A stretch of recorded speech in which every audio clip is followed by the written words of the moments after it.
Hello दोस्तों, तो कैसे हैं लोग साथों साथियों। आशा करते हैं सब पढ़ाई लिखाई मस्त जबरदस्त जिंदाबाद चल रही होगी। दोस्तों अभी बिहार में वैकेंसी है। इसी इसी के उपलक्ष्य में हमने यह उद्देश्य रखा है कि जितने भी अभी घटना चक्र के क्वेश्चन है वो सभी, जैसे हिस्ट्री का, ज्योग्राफी का और पॉलिटी का, सभी घटना चक्र को हम लोग समाप्त करने का लक्ष्य रखे हैं। उसमें से हम लोग अभी ये हिस्ट्री का टॉपिक पढ़ रहे हैं।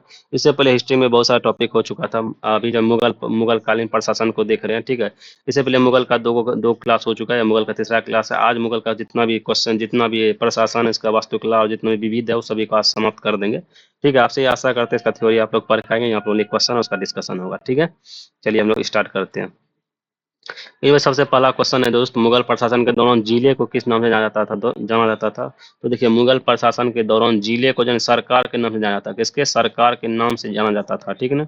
मुगल प्रशासन के दौरान जिले को सरकार के नाम से जाना जाता था। ठीक है, शासन की सुविधा के लिए प्रत्येक सूबा सूबा कई सरकार जिलों में बंटाता था। तो शासन की सुविधा के लिए जो प्रत्येक सूबा या प्रांत होता था वह कई जिलों में बता होता था। ठीक है।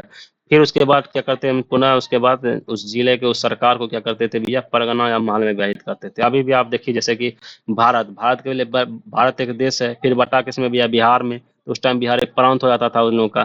ठीक है, बिहार में बटा, फिर बिहार को क्या करते हैं भैया, हम लोग जिला में बांटते हैं। फिर जिला के बाद हम लोग क्या बांटते हैं भैया?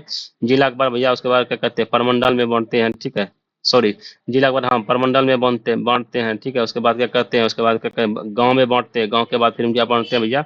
पंचायत में बांटते हैं। इसी तरह बांटते हैं कि नहीं बांटते हैं? ठीक है, सेम उसी टाइम होता था। पहले पहले होता था क्या, प्रांत होता था। प्रांत के बाद सरकार होती थी। सरकार के बाद क्या कहते हैं, परगना, फिर महल होता था। ठीक है। मुगल काल में जनपद जिला क्या कहलाता था? ठीक है, मुगल काल में जनपद जिला को हम लोग सरकार कहते हैं। हम जस्ट पर आए, सरकार कहते हैं। जिला को क्या कहते हैं? जनपद या जिला, एक ही हुआ। ठीक है, पूरे जनपद को क्या कहते हैं, या समझिएगा जिला को, जिला के बारे में पूछ रहा है। ठीक ना। मुगल काल में सेनाओं का प्रधान निम्नलिखित में कौन था भैया? सेनाओं का प्रधान कौन था? मीर बख्शी जो है सेना का प्रधान था भैया।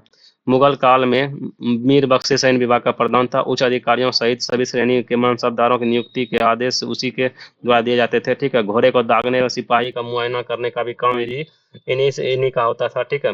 मुगल काल में मीर बख्शी का कर्तव्य क्या था भैया? ये तो भैया सेना का प्रधान था। इसने किसानों से टैक्स लेना नहीं भैया, किसानों से टैक्स ने आय का भी लेखा लिखना नहीं भैया, न्याय देना नहीं। ये भी राजस्व अधिकारी का संप्रेक्षण करना। ठीक है। देखिए, मुगल शासन में मीर बख्शी भू राजस्व अधिकारी का प्रक्षेपण करता था तथा साथ ही सैन्य विभाग के वेतन के लिए भी उत्तरदायी था। सर जादूना सरकार ने मीर बख्शी को वेतनाधिकारी, पे मास्टर कहते थे, किंतु वेतनाधिकार का कार्य मीर बख्शी का नियमित व अस्थायी कार्य नहीं था। वेतनाधिकार का कार्य दीवान एतन करता था। ठीक है, दीवान एतन क्या करता था भैया? वेतन अधिकारी का कार्य करता था। ठीक है। ठीक है, तो आगे हम लोग बढ़ते हैं। आगे बढ़ते हैं, नीचे दिए गए कथनों में से भैया, मुगल साम्राज्य मूल रूप से एक सैनिक राज्य था। बताइए, क्या मुगल साम्राज्य एक मूल रूप से सैनिक राज्य था? इनमें कौन सा कथन भैया सही और एक दूसरे का व्याख्या करता है? मुगल साम्राज्य मूल रूप से एक सैनिक राज्य था, बिल्कुल था भैया। केंद्रीय शासन प्रथा केंद्रीय शासन व्यवस्था के विकास के प्राण शक्ति उसकी दैनिक उसकी सैनिक शक्ति पर निर्भर थी। सॉरी, करने में क्वेश्चन गलती हो गया, इसको पढ़ते हैं फिर से।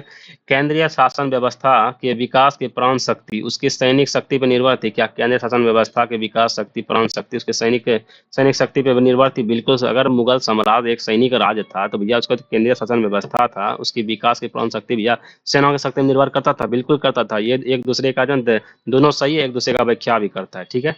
आइए देखिए, यद्यपि यह विवाद का विषय एक मुगल साम्राज्य एक सैनिक राज्य था, परंतु अधिकतर इतिहासकार यह मानते हैं कि लगभग सभी मनसबदारों को सैन्य दायित्व प्रदान किया गया था। साथ ही मुगल के पास एक बड़ी सेना भी थी, जिससे मुगल साम्राज्य के विस्तार एवं सुदृढ़ीकरण में अपनी महत्वपूर्ण भूमिका निभाई थी। ठीक है, चलिए आगे बढ़ते हैं हम लोग। निम्नलिखित में से किसे मुगल सेना में चिकित्सक चिकित्सक नियुक्त किया गया? बताइए, चिकित्सक नियुक्त किया गया था। बताइए, निम्नलिखित में से किसे मुगल सेना ने भैया चिकित्सक नियुक्त किया था भैया? बताइए किसको? मुनीची को क्या कहता है भैया? चिकित्सक किया गया था। चिकित्सक के रूप में, डॉक्टर के रूप में से नियुक्ति किया गया था। ठीक है भैया। निकोलो मनुची को मुगल सेना में चिकित्सक नियुक्ति किया गया था। ठीक ना। यह एक इतालवी यात्री था। इसने भारत आकर दारा सिकों की सेना में तोपची के रूप में नौकरी भी की थी। 1659 ईस्वी में दारा सिकों की मृत्यु के बाद इसने चिकित्सक का पेशा अपना लिया था। ठीक है। ये भैया निकोला मुनिची कहाँ से आए थे भैया? ये निकोला मुनिची जो है इतालवी यात्री थे। ठीक है, इतालवी से आए थे। इन्होंने भारत आकर दारा सिकों की सेना में इन्होंने काम किया। फिर 1659 में जब दारा सिकों मर गए तो उनके बाद उन्होंने अपने धीरे धीरे डॉक्टर का रूप ले लिया, डॉक्टर का पेशा अपना लिया इन्होंने। ठीक है। निम्नलिखित घटना पर विचार कीजिए। अहदी अहदी वे घुड़सवार सिपाही थे। अहदी वे घुड़सवारी थे, कौन थे भैया? जिन्होंने अपनी सेवा सेवा एकाकी प्रदान की थी, जिन्होंने किसी सरदार के साथ अपने अपने को संलग्न नहीं किया था। बताइए भैया, अहदीवे घुड़सवार सिपाही कौन थे भैया? अहदीवे घुड़सवार सिपाही कौन थे जिन्होंने अपनी सेवा क्या एकाकी प्रदान किया था? एकाकी जिन्होंने सेवा अपने प्रदान किया हुआ अहदी घुड़सवार थे, जिन्होंने अपने सरदार के साथ अपने को संलग्न नहीं किया था। जिन्होंने सरदार के साथ संलग्न नहीं किया, यह भी सही बात है। सम्राट ही जिनका आसन कर्नल था, सम्राट ही जिनका आसन कर्नल था, ये अहदीवे घुड़सवार सिपाही थे। ठीक है, जिन्होंने अपने अपने को मिर्जा के शासन नहीं भाई, ये गलत हो जाएगा, मौके ये सही हो जाएगा। 1 2 3। ठीक है, आइए इसका मैं देख लेते हैं। मुगल काल में मनसबदारों के सैनिकों के अतिरिक्त 2 प्रकार के और घुड़सवार सैनिक थे, जो एक अहदी थे, दूसरा दाखिला कहलाते थे। अहदी भैया सैनिक बादशाह द्वारा नियुक्त किए जाते थे, ठीक है, तथा इसके अंगरक्षक के रूप में कार्य करते थे। यद्यपि इसका मनसबदार के साथ कोई संबंध नहीं था, किंतु बादशाह के प्रत्येक आदेश से मनसबदारों के साथ नियुक्ति कर दिया जाता था। ठीक है, वे प्रत्यक्ष रूप से बादशाह के अधीन होते थे तथा इनकी भर्ती, वेतन, वस्त्र एवं घोड़े सब जो राज्य की ओर से दिए जाते थे। इनके लिए पृथक दीवान और बख्शी की व्यवस्था की जाती थी। एक अहदी घुड़सवार को 500 रुपया वेतन वेतन देने का उल्लेख मिलता है, जबकि एक साधारण घुड़सवार को 12 रुपया से 15 रुपया तक ही वेतन दिया जाता था। ठीक है, ये बादशाह के सबसे योग्य और वफादार सैनिक मानते थे। देखिए भैया, यह सिंपल सा ये अहदी घुड़सवार कौन होते? ये अहदी घुड़सवार लोग समझ ही गए होंगे कि जो बादशाह का जो अंगरक्षक होता था ना, इसे खुद बादशाह ने नियुक्ति करते थे, बादशाह का अंगरक्षक होते थे। ठीक है, चलिए आगे बढ़ते हैं हम लोग। मुगल प्रशासन में मुहतसिब था। बताइए, मुहतसिब कौन था? मुहतसिब कौन था भैया? ये था लोक आचरण अधिकारी था। लोक आचरण अधिकारी कौन थे? मुहतसिब, जिसका मुंह अच्छा होगा, क्या बोलते हैं? लोक आचरण। भैया लोगों का आचरण किसे? मुंह से होता है, ये से रखिएगा, मुंह से। लोक आचरण अधिकारी कौन हो गया? मुहतसिब। ठीक है, मुहतसिब ये जाएगा। मुहतसिब मतलब मुंह अच्छा होगा तो लोक आचरण। ठीक है, लोक आचरण अधिकारी। ठीक है, मुहतसिब कौन गया? मुहतसिब भैया लोक आचरण अधिकारी हो गया मुहतसिब। ठीक है, आगे बढ़ते हैं हम लोग। मुगल प्रशासन मुहतसिब जन आचरण के निरीक्षण विभाग का प्रधान होता था, जिसका कार्य सार्वजनिक आचरण से उच्च बनाए रखना था। आचरण को शुद्ध बनाए रखने के लिए अकबर के नगरों में मदिरा की बिक्री था वैश्यों के निवास निषिद्ध घोषित कर दिया था। ठीक है ना। अतः मध्यकालीन भारत में मनसबदारी प्रथा खासतौर पर इसलिए चालू की गई थी ताकि सेना में भर्ती की जा सकती है। नहीं भैया, वैसा राजा इसका एकदम साफ सुथरा प्रशासन लागू हो सके, इसलिए इन्होंने मनसबदार व्यवस्था को साल लागू किया था। ठीक है, आइए।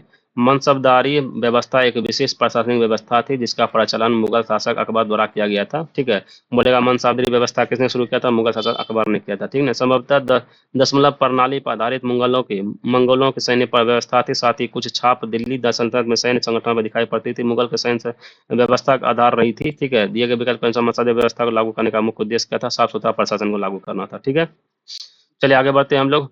मुगल मनसाबदारी व्यवस्था को सुचारू रूप से चलाने के लिए कौन उत्तरदायी होता था? बताइए, मुगल मनसाबदारी व्यवस्था को सुचारू रूप से चलाने के लिए कौन उत्तरदायी होता है? अभी मीर बख्शी ये सेना का प्रधान था, तो वही चलाएगा मनसाबदारी व्यवस्था को। कौन सुचारू रूप से चलाएगा? तो मीर बख्शी चलाने के लिए अति था, इसका जिम्मेवार होते थे। ठीक है, चलिए आगे बढ़ते हैं हम लोग।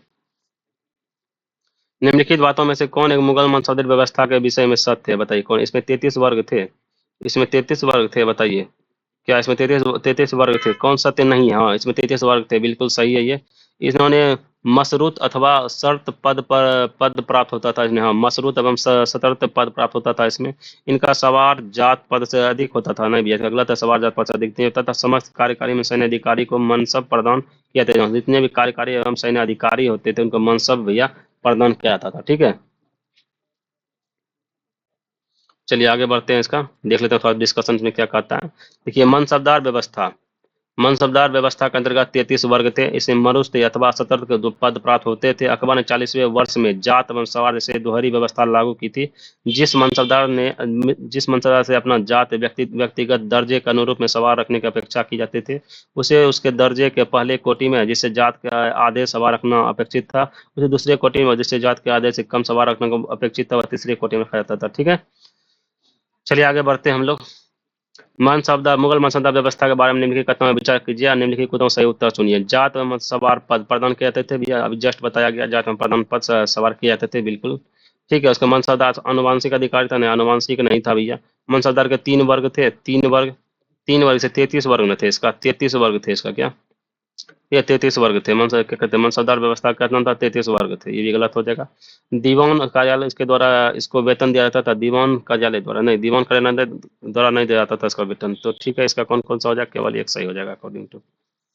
नीचे दिए गए सही चुनिए, 6 तो इसका एक है। यहाँ क्या दिया गया, एक 3 सही, 3 तो या 33 वर्ग था, में भी हो सकता है 3 को गलती से पढ़ लिया होगा। देखिए, मनसब शब्द का अर्थ होता है श्रेणी अथवा पद। तो मनसबदार का अर्थ होता है उस अधिकारी सदस्य जिन्हें शाही सेना में पद अथवा श्रेणी प्राप्त हुआ। अकबर की मनसबदारी व्यवस्था दशमलव प्रणाली पर आधारित थी। अकबर ने मनसबदारी व्यवस्था में जात और सवार के पदों में आरंभ किया था। जात और सवार पदों का आरंभ किया, जिसके अनुसार से एक सही हो जाएगा। ठीक है। डॉक्टर एल श्रीवास्तव के अनुसार जात एवं पद हाथी घोड़ा आदि सभी संख्या का घोतक था, जबकि सवार का पद केवल घुड़सवार की संख्या से निर्देशित था। ठीक है। देखिए, जात का मतलब क्या था, आपको हाथी भी मिलेगा, घोड़ा भी मिलेगा। सवार का मतलब ओनली आपको घुड़सवार मिलेगा। ठीक है। मनसबदार के 3 वर्ग थे। अच्छा, मनसबदार के 3 वर्ग, जिसमें प्रथम श्रेणी के अंतर्गत आते थे जो निर्धारित मनसब की संख्या के बराबर रखते थे। दूसरा श्रेणी के वह मनसबदार थे जिसके सवार संख्या के निर्धारित मनसब का आधा था, आधे से अधिक। तृतीय श्रेणी के मनसबदार जो होते थे जिनकी सवार संख्या निर्धारित मनसब के आधे से कम होती थी। मनसबदार अनुवांशिक अधिकारी नहीं होते थे। ठीक है। देखो भैया, इसके वर्ग जो बोलेगा ना, इसके वर्ग 3 वर्ग थे, प्रथम सेकंड एंड सही थर्ड, ये भी तब सही हो जाएगा। मनसबदार के 3 वर्ग थे भैया, मनसबदार के 3 वर्ग थे, इसमें प्रथम सेकंड और थर्ड। प्रथम में क्या हो जाएगा भैया, इसको घोड़ा हाथी सब मिलेगा। ठीक है। प्रथम श्रेणी में प्रथम मनसबदार श्रेणी में क्या था, जो निर्धारित मनसब की संख्या के बराबर सवार होते थे। दूसरी वाला में भैया आधा होता था। ठीक है। तीसरा वाला में क्या होता था, कहाँ गया भैया तीसरा, तृतीय श्रेणी मनसब वे थे जिनकी सवार संख्या निर्धारित मनसब से आधे से कम होती थी। ठीक है। ये हो गया तृतीय श्रेणी का। चलिए आगे बढ़ते हैं हम लोग। ये तब क्या था, अच्छा, मनसबदार व्यवस्था के अंतर्गत 33 वर्ग थे। चलिए आगे बढ़ते हैं हम लोग। मुगल भारत के संदर्भ में जागीरदारी और जमींदारी के बीच क्या अंतर है भैया, जागीरदारी और जमींदारी के बीच में क्या अंतर है भैया। देखिए, जागीरदारी के पास न्यायिक और पुलिस दायित्व के एवज में भूमि आवंटन का अधिकार होता था, जबकि जमींदारों के पास राजस्व अधिकार होते थे था उन पर राजस्वी उगाही को छोड़कर अन्य कोई दायित्व पूरा करने की बाध्यता नहीं होती थी। बताइए, क्या ऐसा है, जागीरदारों के पास न्यायिक और पुलिस दायित्व के एवज को भूमि आवंटन का अधिकार होता था, जबकि जमींदारों के पास राजस्व अधिकारी होते थे। नहीं भैया, ये तो गलत वाली बात है। ठीक है। उसके बाद जागीरदारों को किए गए भूमि आवंटन वंशानुगत होते थे, और जो जमींदारों के राजस्व भूमि वंशानुगत नहीं होते थे। ये भी गलत है हो गया, जमींदारों को वंशानुगत होते थे। देखिए, मुगल प्रशासनिक प्रणाली में मनसबदार सैन्य प्रशासनिक अधिकारी होता था। ठीक है। मनसबदार और सैन्य प्रशासनिक व्यय और वेतन के बदले नकद या जागीर के रूप में भुगतान होता था। ठीक है। जिन मनसबदार को जागीर प्राप्त होती थी वे जागीरदार कहलाते थे, और जिन्हें न्यायिक और प्रशासनिक दायित्व एवज में भूमि आवंटन अधिकारी प्राप्त होता था, तथापि उनके भूमि अधिकार केवल सेवा काल तक ही रहते थे। इसके विपरीत जमींदारी पहले से चले आ रहे जो भू आधारक होते थे, इसका कार्य अपने प्रभाव क्षेत्र से भू राजस्व संग्रह करके राज्य को देना होता था, जिसके बदले उन्हें लगभग 10 से 11% का संग्रह शुल्क प्राप्त होता था। ठीक है। इसके राजस्व अधिकारी वंशानुगत होते थे, इसलिए था इसका मुख्य उत्तरदायित्व तो राजस्व उगाही होता था, परंतु इसके अतिरिक्त जो कुछ भी विशिष्ट प्रकार की सेवाएं राज्य को देते थे, उसमें अपने क्षेत्र में कानून व्यवस्था बनाए रखने के लिए विद्रोही तत्वों को निपटने में राज्य के अधिकारियों की सहायता के अतिरिक्त वह आवश्यकता पड़ने पर अपने सैनिक संसाधन के राज्य को उपलब्ध कराते थे। ठीक है। सिंपल सा बात यहाँ आई है। जागीरदारी किसे, जो मनसबदार होता था, जो वहाँ पे सेवा करता था सरकार का, जो मनसबदार सेवा करता था, उसको जो जमीन दिया जाता था ना बदले में, उसे जागीरदारी कहते थे। ठीक है ना। उसके बाद जबकि जमींदार के पास राजस्व जमीन, हाँ, जमींदार के पास राजस्व होता था, उसका अपना भूमि होता था। ठीक है। लेकिन ये दायित्व पूरी बाधित नहीं होती थी। हाँ, बिल्कुल बाधित होती थी, ये गलत हो जाएगा इसके अनुसार। जागीरदारी के किए गए भूमि आवंटन में नहीं। देखिए, जागीरदार तो भैया जब तक वो सेवा करेगा तभी तक उसके पास वह भूमि रहेगा, जिस दिन सेवा खत्म हो गया उसका भूमि भी खत्म होगा। लेकिन जमींदारी जो है बहुत पुराने से आ रहा है चलिए हुआ, तो वो वंशानुगत कौन होगा, जमींदारी वंशानुगत हो जाएगा। ठीक है। इसके कारण ये भी गलत हो गया, ये भी गलत, दोनों गलत हो जाएगा। ठीक है। आगे बढ़ते हैं हम लोग। मुगल कालीन भारत में राज्य की आय का प्रमुख स्रोत क्या था, मुगल कालीन भारत में राज्य की आय का प्रमुख स्रोत क्या था भैया, तो वो भू राजस्व ही था। भू राजस्व जो भूमि से कर आता था उसी पे आय का प्रमुख स्रोत था। ठीक है। आगे बढ़ते हैं। मुगल प्रशासनिक शब्दावली में माल माल प्रतिनिधित्व करता था। माल क्या प्रतिनिधित्व करता है, भू राजस्व को भैया माल प्रतिनिधित्व करता है। ठीक है। मुगल सम्राट जिसने तंबाकू के प्रयोग पर निषेध लगाया था भैया, तंबाकू के निषेध में जहांगीर ने क्या किया था भैया, नहीं लगाया था तंबाकू पे, और क्या है, दारू पे भी इन्होंने क्या कहते हैं निषेध लगा दिया था। ठीक ना। पुर्तगाली द्वारा 1605 में तंबाकू भारत लाया गया था। उसके बाद ही तंबाकू भारत के जन सामान्य में बहुत लोकप्रिय हो गया था। कुछ ही वर्षों में तंबाकू पीने की आदत लोगों में इतनी बढ़ के प्रचलित हो गई थी, नुकसानदेह आदत बचने के लिए 1617 में जहांगीर को निषेध जारी करना पड़ गया। ठीक है। बोलेगा मुगल काल में तंबाकू को बैन किसने किया था? या जहांगीर ने। ठीक है। मुगल प्रशासन मदद ए मांस इंगित करता है भाई। मदद ए मांस क्या इंगित करता है? विद्वानों को दी जाने वाला राजस्व मुक्त अनुदत्त भूमि को। ठीक है। विदत ए मांस क्या भैया इंगित करता है? ये जो विद्वान जितना भी होता था उसको जो हम लोग राजस्व देते थे, मुक्त अनुदत्त भूमि देते थे, राजस्व के रूप में मुक्त अनुदत्त भूमि देते थे, वो होते हैं मदद ए मांस के इंगित करता है। ठीक है। मुगल प्रशासन में विद्वान एवं धार्मिक लोगों को दी जाने वाले राजस्व मुक्त अनुदान भूमि को मदद ए मांस कहा जाता है। ठीक है। इसे सूरगल भी कहा जाता था। तो दान में दी जाने वाली समस्त भूमि को निरीक्षण कर सदर करता था। सदर का यह दायित्व होता था कि इसने अनुदानों का दुरुपयोग न होने पर वह भूमि हस्तांतरित नहीं होती थी और वह अनुदान गराई के पास वंशानुगत रूप से रहती थी। ठीक है। मदद ए मास क्या होता था? जो विद्वान एवं धार्मिक लोगों को दी जाने वाली राजस्व मुक्त अनुदान भूमि होती थी। ठीक है। मध्यकालीन भारत में ऐतिहासिक स्रोतों में चकला शब्द का प्रयोग हुआ था। चकला शब्द का प्रयोग क्यों हुआ था? यह क्या था? ये परगना का शरणार्थी था या सरकार का शरणार्थी थी? परगना का शरणार्थी होगा इसका आंसर। नहीं नहीं, ये सूबा और परगना, देखो सूबा और परगना दोनों आ जाएगा बोले ना। सूबा और परगना के बीच के क्षेत्रीय इकाई था लेकिन सरकार का शरणार्थी नहीं था। ये सरकार का शरणार्थी नहीं था लेकिन सूबा और परगना के बीच क्षेत्रीय इकाई था, क्षेत्रीय इकाई था। ठीक है।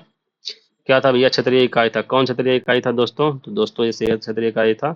मगर ऐतिहासिक शब्द में चकला, चकला शब्द का प्रयोग किसके लिए होता था भैया? सूबा और परगना के क्षेत्रीय अधिकारी के लिए, क्षेत्रीय इकाई के लिए, क्षेत्रीय इकाई के लिए भैया चकला शब्द का प्रयोग होता था। ठीक है। ठीक। आगे बढ़ते हैं हम लोग। 16 मिनट हो गया। मानसबदार व्यवस्था का संदर्भ में कौन सा कथन सही है? मानसबदार व्यवस्था राज्य की कुलीन वर्गों से संबंधित थी जिसे कि अकबर से प्रारंभ किया था। भैया अकबर ने प्रारंभ किया था, बिल्कुल सही है भैया। कुलीन वर्ग से संबंधित था। मानसबदार का पद पैतृक था? नहीं, पद पैतृक नहीं था भैया। ठीक है। आगे बढ़ते हैं हम लोग। मुगल काल में मनसबदारी प्रथा विद्यमान थी। हाँ भैया, मुगल काल में मनसबदारी व्यवस्था पर विद्यमान थी। मनसबदार का चयन योग्यता के आधार पे होता था। हाँ बिल्कुल, दोनों भैया योग्यता का आधार पर चयन होता था। लेकिन ए और आ दोनों सही है, लेकिन परंतु एक दूसरे का व्याख्या नहीं करता है। ठीक है। आगे बढ़ते हैं भैया। सभी मनसबदार सेनाओं के पदाधिकारी नहीं होते थे। जितने भी मनसबदार व्यवस्था थे सभी जो है मनसबदार पदाधिकारी नहीं होते, नहीं भैया। कुछ सेना में होते थे, कुछ वित्तीय में होता था, कुछ अलग अलग में होते थे। ठीक है। मुगल सेनाओं के अधीन उच्च पदाधिकारी भी मनसबदार होते थे जिनका उनका वर्गीकरण होता था। देखिए जितना भी उच्च उच्च वर्ग में होते हैं, मुगल सेना के अधीन उच्च पदाधिकारी भी मनसबदार होते थे और जिनका वर्गीकरण होता था। बिल्कुल सही बात है, दोनों सही हो जाएगा, ये और भी दोनों सही। देखिए मनसबदारी व्यवस्था को किसने? अकबर ने अपने शासनकाल में प्रारंभ किया था। सैन्य अधिकारी के साथ साथ असैनिक अधिकारी को भी मनसबदार प्रदान किया जाता था। ठीक है ना। ये भी सैनिक व्यवस्था होता था। ठीक है। उसके बाद जो सैनिक अधिकारी नहीं है उनको भी जो मनसबदारी व्यवस्था प्रदान किया गया था। अबुल फजल के आईने अकबरी से ज्ञात होता था कि मनसबदार को 66 श्रेणियां थी। यह श्रेणियां 10 से लेकर 10,000 तक होती थी, परंतु इस व्यवस्था के अंतर्गत केवल 33 श्रेणियां ही व्यवहारत प्रचलित थी। देखिए अरे मनसबदार क्या हुआ जानते हैं? एक्स्ट्रा सिक्योरिटी फोर्स मिलता था, समझे? एक्स्ट्रा सिक्योरिटी, जैसे अभी भी आप देखिए हमारा नेता लोग जो बन जाता है, हमारे नेता लोग जाते देखते हैं, सबके लिए अलग अलग है। किसी के लिए जानते हैं जेट जेट सिक्योरिटी मिलता है, किसी को कुछ सिक्योरिटी मिलता है। सेम उसी तरह सिक्योरिटी था उस टाइम, घोड़ा हाथी वगैरह सबसे सिक्योरिटी मिलता था। ठीक है। उसी तरह से उसी उसी को मनसबदार व्यवस्था करते हैं। ठीक है। चलिए आगे बढ़ते हैं हम लोग। दीवान ए तन, भैया बताइए दीवान ए तन किससे रिलेटेड है?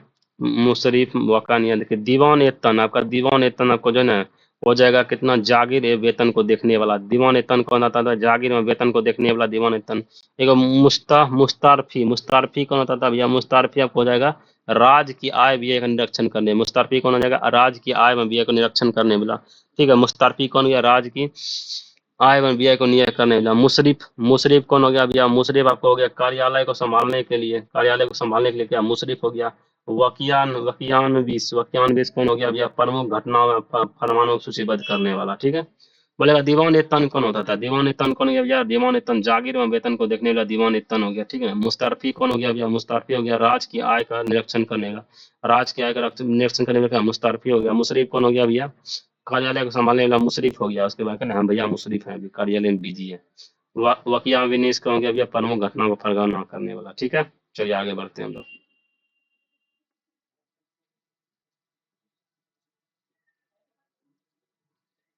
अबे यार हटो ना। ठीक है। उसका सोचिए मिलाइए। अकबर, अकबर भैया भैया बताइए ये कौन है? बादशाह और दीवान, बादशाह और दीवान कौन लेते थे भैया? अकबर। देखिए अकबर जो लेता था भैया मुजफ्फर कौन इसका दीवान लेने वाला था। ठीक है। उसके बाद जहांगीर, जहांगीर के समय कौन था भैया दीवान? जहांगीर के समय जो दीवान था इसका, जहांगीर, जहांगीर के समय था भैया आपका गियास बेग एतमाउद्दौला। अच्छा, एतमाउद्दौला किसके समय था भैया? तो जहाँ दीवान था। तो भैया जहांगीर के समय में। शाहजहां, शाहजहां के समय में कौन था भैया? ये तो शाहजहां के समय ये हो जाएगा ना भैया। सादुल्ला खां हो जाएगा सर, कि सादुल्ला खां, सादुल्ला। शाहजहां के समय कौन? सादुल्ला खां। रख के समय असद खां। बोलेगा अकबर के समय में भैया दीवान, दीवान कौन कौन था भैया? दीवान अकबर के समय में दीवान हो जाएगा कौन भैया? मुजफ्फर खां हो जाएगा। अकबर के समय मुजफ्फर खां हो जाएगा। फिर जहांगीर के समय क्या? गयास बेग एतमाउद्दौला हो जाएगा। एतमाउद्दौला हो जाएगा जहांगीर के समय में। शाहजहां के समय में कौन? सादुल्ला खां होगा। सादुल्ला, शाहजहां सोचा शाहजहां, सोचा सादुल्ला खान। ठीक है। औरंगजेब हो से औरंगजेब हो से असद खान, असद खान। ठीक है। अकबर से मुजफ्फर खान। चलिए आगे बढ़ते हैं हम लोग। अकबर ने शेर शाह की तरह राज के सिक्कों का प्रचलन को नियमित करने का प्रयास किया था। ठीक है। शेर शाह के मुद्रा पद्धति के समान अकबर के समय का ताम्र का प्रमुख सिक्का दाम था। बिल्कुल सही है, दोनों सही हो जाएगा इसका। दोनों सही है, लेकिन दूसरा व्याख्या नहीं करेगा। ठीक है। अकबर ने शेर शाह की तरह ही राज में सिक्के के प्रचलन को नियमित करने का प्रयास किया था। इसके परिणामस्वरूप अकबर ने उसके उत्तराधिकारी के शासनकाल के दौरान मुगल साम्राज्य में व्यापारिक कारोबार हेतु मुख्यतः स्वर्ण, मुहरे, चांदी, रुपया और तांबे के दाम के रूप में मानव सिक्के का प्रचलन प्रसार किया था। ठीक है।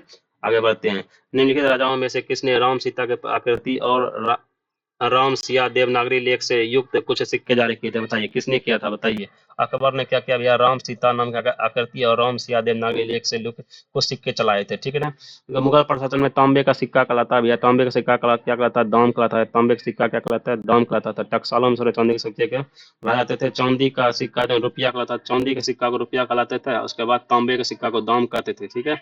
आगे बढ़ते हैं। निम्नलिखित में से किस शासक ने शाहरुख नामक चांदी का सिक्का चलाया भैया? शाहरुख नामक चांदी का सिक्का किसने चलाया भैया? बाबर। बाबर ने क्या किया? शाहरुख नामक चांदी का सिक्का चलाया था। ठीक है। आगे बढ़ते हैं हम लोग। निम्नलिखित में से किस बंदरगाह को मुगल काल के दौरान कहते हैं बाबुल मक्का कहा जाता है भैया? बताइए। निम्नलिखित में किस बंदरगाह को मुगल काल के दौरान जो है बाबुल मक्का कहा जाता है? बाबुल मक्का किसे कहते हैं भैया? सूरत, सूरत को क्या कहते हैं? बाबुल मक्का कहा जाता था। ठीक है। मुगल बताइए, मुगल काल के दौरान भैया, पिछले शासन काल के दौरान ढाले जाए सिक्के को क्या कहता था भैया? मुगल काल के दौरान, पिछले शासन काल के दौरान ढाले गए सिक्के को क्या कहते हैं भैया? उसको कहते हैं खजाना कहते हैं। पिछले काल में जो ढाला गया सिक्का था उसको क्या खजाना कहते हैं भैया? तीस में मध्यकाल में बटाई शब्द का अर्थ क्या था? मध्यकाल में बंटाई, बंटाई शब्द का क्या अर्थ था भैया? लगान निर्धारण का तरीका। ठीक है। बंटाई, बट्टाई क्या कहते हैं? लगान निर्धारण का तरीका था। ठीक है। अकबर के शासनकाल में दक्कन के निम्न की पद्धति में कौन सा भू राजस्व वसूली का प्रचलित आधार था? बताइए। अकबर के शासनकाल में दक्कन में निम्न पद्धति में से कौन सा भू राजस्व वसूली का प्रचलित आधार था भैया? बताइए कौन सा था? हल की संख्या। हल की संख्या क्या था भैया अकबर के शासनकाल में? भू राजस्व वसूली का प्रचलित आधार था। ठीक है ना। मध्यकाल में बटाई क्या था? बटाई वही लगान निर्धारण करने का था। लगान जो है, लगान निर्धारण करने का तरीका क्या था भैया? बंटाई का था। ठीक है। आइए हम लोग आगे बढ़ते हैं। निम्नलिखित में से किस मुगल कालीन नहर का निर्माण फिरोज शाह राजवाह को पुनर्जीवित करके किया गया था? बताइए। कौन सा नहर का निर्माण करके फिरोज शाह के राजवाह को पुनर्जीवित करके किया गया था? बताइए कौन था भैया? साहब ए नहर, साहब ए नहर। देखिए थोड़ा देखते हैं। मुगल कालीन साहब साहब या सिहाब जैसे नहर का निर्माण करके फिरोज शाह के राजवाह को पुनर्जीवित करके किया गया था। ठीक है। उसके बाद मुगल बादशाह अकबर के समय ही पहले सिहाबुद्दीन खान और बाद में नसरुद्दीन मोहम्मद तारद्वार खान द्वारा के खान की खुदाई और मरम्मत करके चौड़ाई करवाया गया था। अकबर के समय में दिल्ली के गवर्नर सिहाबुद्दीन कृष्टि को विस्तार देने के लिए नहर की मरम्मत करवाई थी। इसका नाम बदल कर सिहाब या साहब नहर हो गया। ठीक है। तो दोस्तों प्रशासन खत्म गया। आप चलते हैं मुगल संगीत एवं चित्रकला में। ठीक है। मुगल संगीत एवं चित्रकला में इसका क्वेश्चन देखते हैं हम लोग। पहला क्वेश्चन है, मुगल चित्रकला के विषय में कौन सा कथन सत्य है भैया? यह युद्ध दृश्य था या पशु पक्षी और प्राकृतिक दृश्य? बिल्कुल पशु पक्षी और प्राकृतिक दृश्य दरवाई चित्रण था। यह सभी था। ठीक है। पशु पक्षी और युद्ध दृश्य और दरवाई चित्रण इसके तीनों चारों था। ठीक है। सॉरी तीनों था ये। ठीक है। आगे बढ़ते हैं। मुगल चित्रों में उपयुक्त सभी विषयों में संबंधित चित्र का चित्रण किया गया था। क्या उस्ताद मंसूर पशु पक्षी से था? ठीक है। पशु पक्षी वहीं एवं प्राकृतिक दृश्यों के चित्रण में दक्ष था। ठीक है। उस्ताद मंसूर, मंसूर किसमें था? पशु पक्षी एवं प्राकृतिक दृश्यों के चित्रण में दक्ष था। ठीक है। मंसूर। ठीक है। चित्रकला। अब आते हैं, चित्रकला की मुगल शैली का प्रारंभ किया गया किसने भैया? तो जहांगीर कहते हैं हुमायूं, हुमायूं ने सब प्रारंभ किया था। ठीक है। और सबसे ज्यादा का चरमोत्कर्ष किसमें था? जहांगीर के टाइम में था। ठीक है। चित्रकला के मुगल शैली का प्रारंभ किसने किया? हुमायूं ने किया। ठीक है ना। चित्रकला के क्षेत्र में मुगल शैली का प्रारंभ हुमायूं ने किया था। प्रारंभ बोलेगा किसने किया चित्रकला का? तो हुमायूं ने किया। मुगल चित्रकला के नींव भैया हुमायूं के शासनकाल में पड़ी थी। अपने फारस एवं अफगानिस्तान में निवासन काल में उन्होंने मीर सैयद अली और अबू असमद नामक दो फारसी चित्रकारी की सेवा प्राप्त की थी, उनके द्वारा ही मुगल चित्रकला की शुरुआत की गई थी। नेक्स्ट आता है, किस मुगल शासन ने चित्रकारी के लिए कारखाने बनवाए थे? बताइए, किस मुगल शासन ने चित्रकारी कारखाना बताया बनाया था? हुमायूं। हुमायूं ने क्या किया भैया? चित्रकारी के लिए कारखाने बनवा दिए इन्होंने, ठीक है। हुमायूं हुमायूं ने चित्रकारी के लिए क्या एनसीईआरटी के अनुसार निगार खाना, जबकि अन्नू मनुज पुस्तक के अनुसार एक critical study of Mughal painting during Akbar design के अनुसार तस्वीर खाना, ठीक है। तो हम लोग एनसीईआरटी को मानेंगे, कौन सा था भैया वो चित्र खाना? उसका नाम था निगार खाना। क्या नाम था? निगार खाना, ठीक है। कारखाना बनवाया था जो अपने पुस्तकालय से जुड़ा था, ठीक। ज्ञातव्य है कि बिहार लोक सेवा आयोग ने प्रारंभिक उत्तर पुस्तिका में इस प्रश्न का उत्तर बी बताया है। बी बी अच्छा, बीपीएससी ने इसको जो है ना बी बताया है, ठीक है। जबकि इसका आंसर एनसीईआरटी के थ्रू हुमायूं है, ठीक है। हुमायूं हुमायूं, ठीक है। ध्यान में रखिएगा, किस मुगल शासक ने चित्रकारी के लिए कारखाने बनवाए थे? तो हुमायूं ने बनवाया था, लेकिन बीपीएससी भी आती मानती है, क्या कहते हैं, अखबार को मानती है, ठीक है। चलिए आगे बढ़ते हैं हम लोग। चित्रकला के मुगल कलम भारतीय लघु चित्रण कला की रीढ़ है भैया। चित्रकला की मुगल कलम भारतीय लघु चित्र कलम की रीढ़ है। निम्नलिखित में से किस कलम पर मुगल चित्रकला का प्रभाव नहीं पड़ा था? बताइए किस पे? पहाड़ी पे, कंकर पे, उसके बाद राजस्थानी पे, काली घाट पे। काली घाट पे इनका जो नजर नहीं पड़ा था, ठीक है। देखो, मुगल मुगल चित्रकला ने पहाड़ी, राजस्थानी एवं कांगड़ा चित्रकला को प्रभावित किया था, किंतु काली घाट चित्रकला पर मुगल प्रभाव नहीं पड़ा था। उसने अपने प्रांतीय मन स्थानीय संदर्भों में ग्रहण किया था, ठीक है। बोलेगा कि कौन सा मुगल काल का किस पे नजर नहीं पड़ा? काली घाट चित्रकला पे उन्होंने प्रभावित नहीं किया था, प्रभाव नहीं पड़ा था, ठीक ना। मौके उन्हें किस पे प्रभाव पड़ गया था भैया? पहाड़ी पे, राजस्थानी पे, कांगड़ा चित्रकला पे प्रभाव पड़ गया था, ठीक है। आगे बढ़ते हैं। दस्तान ए अमीर हजमा का चित्रीकरण किसके द्वारा किया गया? बताइए, दस्तान ए अमीर हजमा हजमा का चित्रीकरण किसके द्वारा किया गया भैया? अब्दु असमद और कौन था? अब्दु असमद और कौन था भैया? मीर सैयद अली। ये तीनों जन, दोनों का ना बाबर के समय में ही आया हुआ था, सॉरी हुमायूं के समय में ही आया था, ठीक है। हुमायूं ने प्रथम पहली बार जो है ना चित्रकला का भारत में पेश किया था, चित्रकला का स्थापना किया था, ठीक है। मुगल शैली कला ये भी पढ़े थे। हुमायूं शासन काल में कौन? असमदुल्लाह एवं फारसी था, ठीक है। सैयद अली दोनों थे, ठीक है। इन्होंने क्या किया भैया? दस्ताना ए अमीर हजमा का चित्रीकरण किया था। दस्ताना ए अमीर हजमा का चित्रीकरण किसने किया भैया? मीर सैयद अली एवं अब्दू असमद ने, ठीक है। आगे बढ़ते हैं। दसवंत और बसावन, दसवंत बसावन प्रसिद्ध चित्रकार मुगल सम्राट का राज दरबारी थे। बताइए, किस मुगल सम्राट का राज दरबारी में प्रसिद्ध चित्रकार दसवंत और बसावन रहते थे? बताइए किसमें था भैया? अकबर के समय में कौन था? दसवंत और बसावन प्रसिद्ध चित्रकार मुगल सम्राट के राज दरबारी में रहते थे। क्या दसवंत और बसावन क्यों अकबर के टाइम में रहते थे, ठीक है। प्रश्न के में दसवंत बसावन अकबर कालीन चित्रकारी थे। दसवंत जो एक कहार का बेटा था, कौम से अकबर इतना प्रभावित हुआ था कि उसने अपने समय के अग्रणी चित्रकार बनने में सहयोग दिया, किंतु बाद में यह महान चित्रकार मानसिक रूप से विक्षिप्त हो गया और 1584 ईस्वी में उसने आत्महत्या कर ली। ले भैया, अकबर काली चित्रकला के नाम अबुल फजल ने अपनी पुस्तक आईने अकबरी में गिनवाया। दसवंत बसावन, केशव लाल, मुकुंद, मिस्किनी, फारूकी, जगन, महेश, खेमकरण, तारा, सामल, हरिवंश आदि थे, ठीक है। यूरोपीय चित्रकारी, क्या बात है। यूरोपीय चित्रकारी का प्रवेश किसके दरबार में हुआ था? बताइए, पहला यूरोपीय चित्रकारी का प्रवेश किसके दरबार में हुआ था? अकबर के दरबार में पहला यूरोपीय चित्रकारी इसके दरबार में आया था, ठीक है। देखिए, अकबर के दरबार में यूरोपीय चित्रकला का प्रवेश पुत्रकाली के माध्यम से हुआ था, जिसके मुगल सम्राट ने दो विशेषता ग्रहण किया। व्यक्ति विशेष का चित्रण किया उन्होंने। दृश्य में आगे दिखने वाले वस्तुओं को छोटे आकार में बनाया, ठीक है। मैं जो दृश्य में आगे दिखने वाली वस्तुओं को छोटे आकार में बनाना, ठीक है। चित्रकला का विकास हुमायूं के शासनकाल में प्रारंभ हुआ था, ठीक है।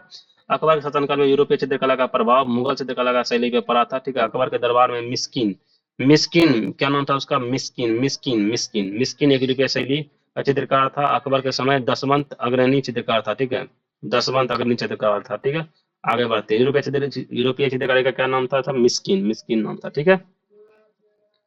निम्नलिखित में से कौन जहांगीर चित्रकार थे? चित्रकार था नीचे दिए गए पुरुष से संबंधित था, ठीक है। जहांगीर के टाइम में कौन चित्रकार थे? देखिए, ये जो है ना अब्दू असमद और मीर सैयद अली, ये दोनों जो है हुमायूं के टाइम में ये चित्रकार थे, ठीक है। हुमायूं के टाइम से चित्रकार थे, ठीक है। ये अबुल हसन जो है ना भैया, जहांगीर के टाइम में शासन काल थे, ठीक है।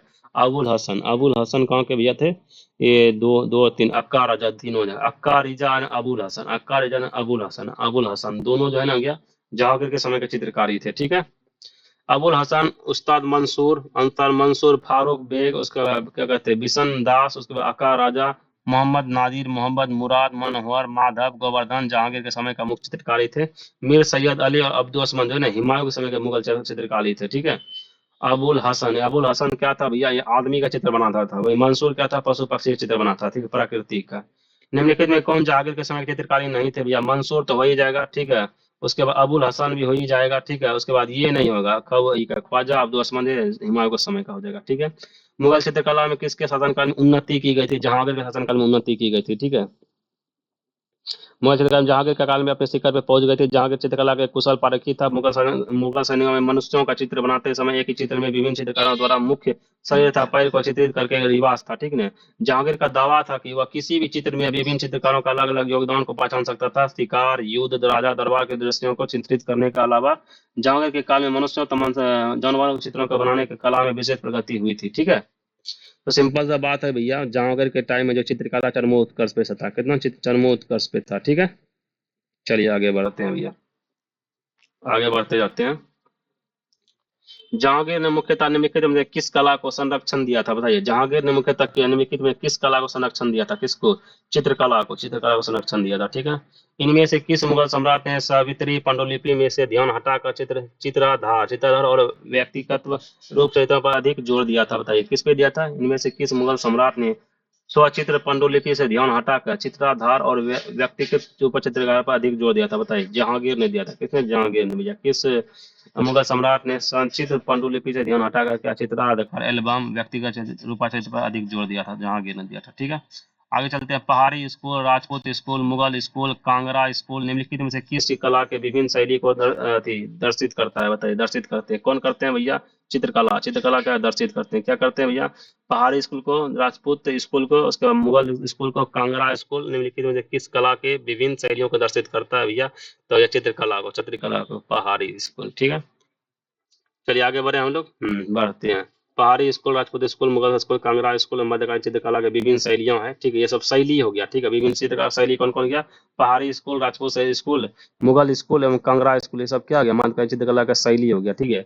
17वीं 19वीं शताब्दी में दौरान पहाड़ी चित्रकला का विकास पश्चिमी हिमालय क्षेत्रों के विभिन्न पहाड़ी क्षेत्र बासोहली, गुलेर, कांगड़ा, कुल्लू, चंबा आदि में हुआ था, ठीक है। किशनगढ़ शैली किस कला के लिए प्रसिद्ध है? बताइए, किशनगढ़ शैली किस कला के लिए प्रसिद्ध है? चित्रकला के लिए भैया। किशनगढ़ शैली किसके लिए प्रसिद्ध है? चित्रकला के लिए प्रसिद्ध है, ठीक है। नेक्स्ट आते हैं भैया।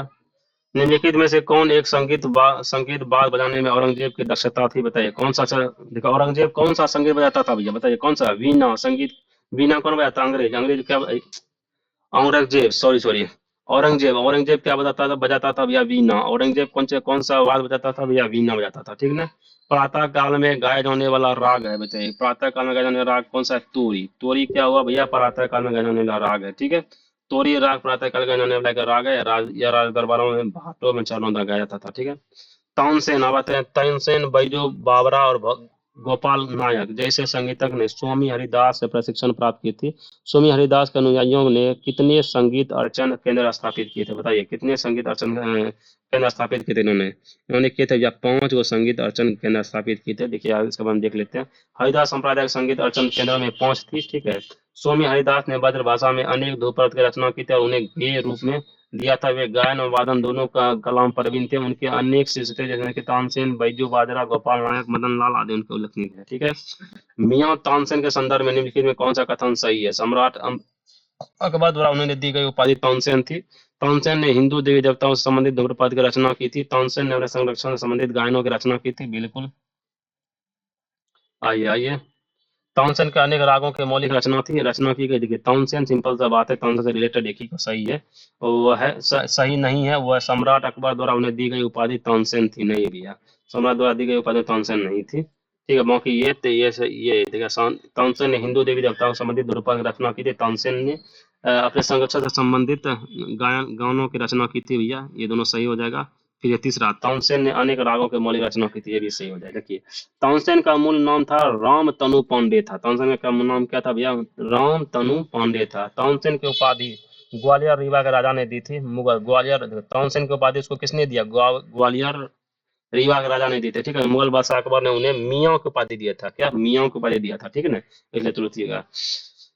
तानसेन का भैया नाम क्या था? राम तनु पांडे था, ठीक है। उसको भैया तानसेन किसने क्या? ग्वालियर के राजा ने उसको तानसेन कह दिया, ठीक है ना। उसके बाद उसको मियाँ की उपाधि किसने दिया? अकबर ने दिया, ठीक ना। अकबर का शासन काल में ध्रुपद गायों का संबंधित था, बताइए कौन कौन संबंधित था? क्या तानसेन था? बिल्कुल भैया, तानसेन तो आया ही था, फिर तानसेन आया, फिर उसके बाद हरिदास, हरिदास का चेला था तानसेन, ठीक है। ये दोनों था, ठीक है। चलिए आगे बढ़ते हैं हम लोग। प्रसिद्ध तानसेन का मकबरा स्थित है, बताइए प्रसिद्ध तानसेन का मकबरा कहाँ है? ग्वालियर में स्थित है, ग्वालियर में, ठीक है। ग्वालियर के राजा ने इसको क्या तानसेन कहा था, ठीक ना। अगर तानसेन का मूल नाम क्या था भैया? अभी जस्ट पढ़े हैं, रामतनु पांडे इसका मूल नाम था, ठीक है।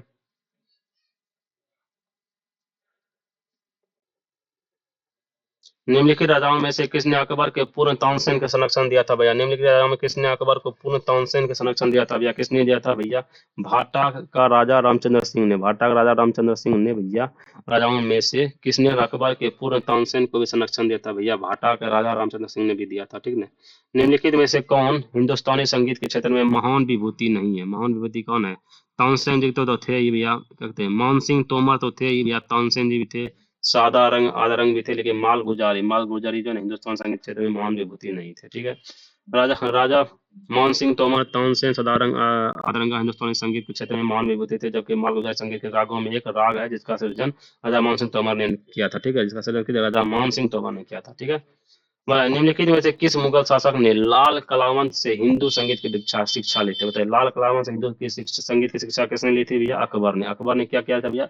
लाल कलावंत से हिंदू की शिक्षा ली थी, ठीक है। लाल कलावंत से हिंदू की शिक्षा अकबर ने ली थी, ठीक है।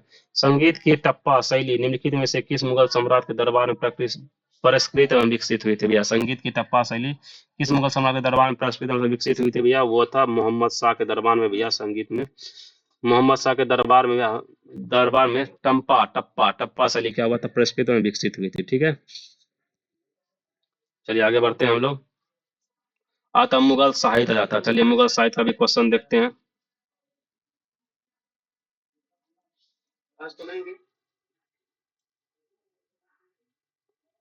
मुगल साहित्य देखिए, बाबर नामा का अंग्रेजी अनुवाद किसने किया था? बाबर नामा का अंग्रेजी अनुवाद क्या था?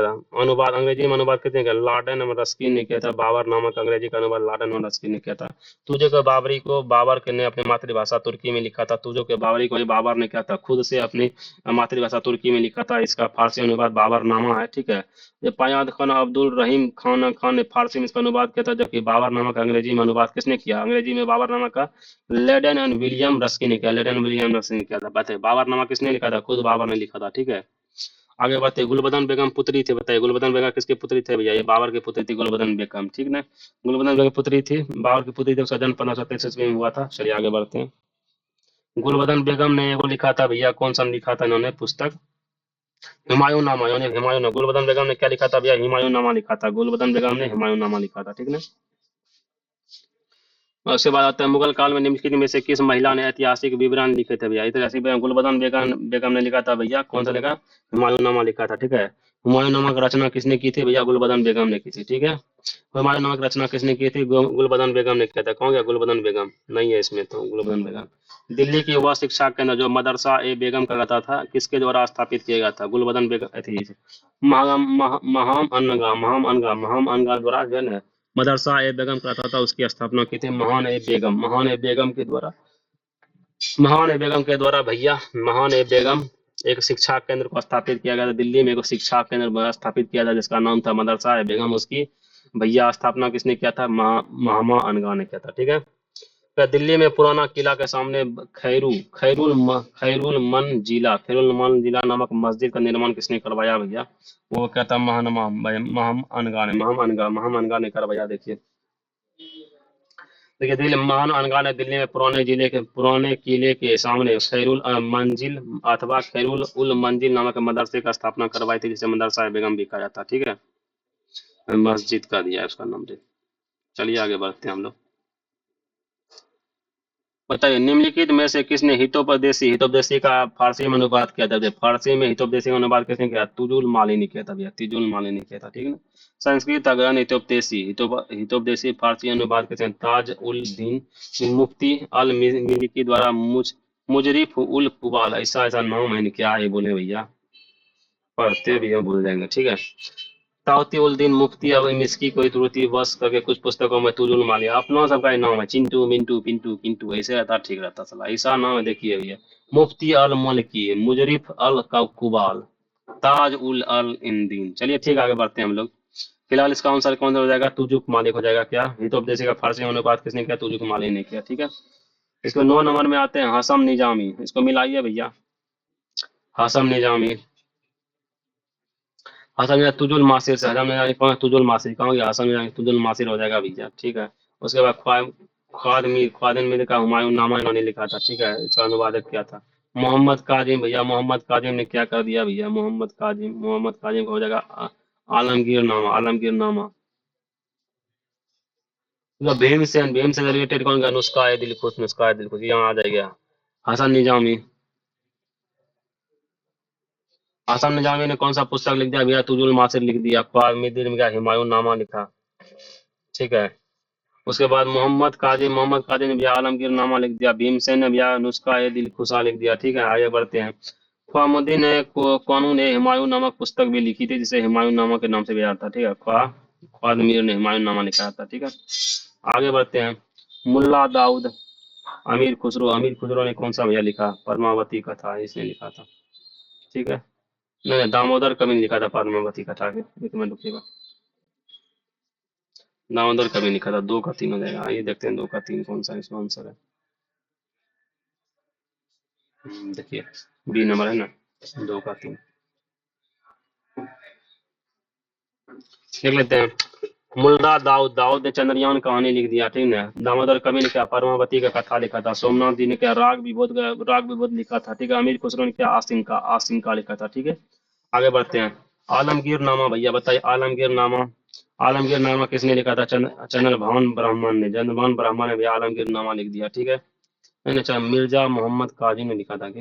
एक मिनट रुकिए, कंफ्यूजन हो रहा है। हाँ, चलिए स्टार्ट करते हैं।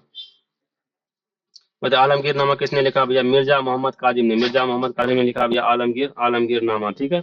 उसके बाद तबकात अकबरी, अकबरी किसने लिखा? तबकात अकबरी किसने लिखा भैया? तबकात अकबरी लिखा निजामुद्दीन अहमद। कौन है निजामुद्दीन अहमद? कौन गया भैया? निजामुद्दीन अहमद द चादम, निजामुद्दीन अहमद ने भैया तबकात अकबरी लिखा। चहार चमन किसने लिखा? ये चहार चमन लिखा था गाइस, ये लिखा था किसने? चंद्रभान ब्राह्मण ने लिखा था चहार चमन, ठीक है। इकबाल नामा जहांगीरी किसने लिखा? मुअत्त खान ने लिखा, मुअत्त खान। आइए इसका यहाँ लिखा हुआ है।